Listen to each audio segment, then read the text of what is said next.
काय झालं मग बाबू? हां कोणी कोणी मारलं?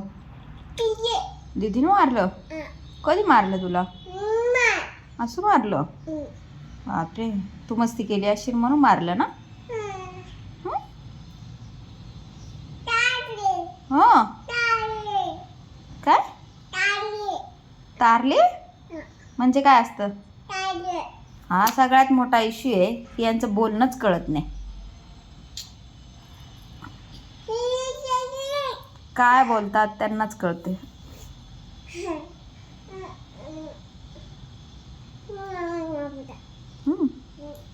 तू काय खातीये? काय खातीये तू? हां ग्रेप्स काय खातीये? कसं? खुश का?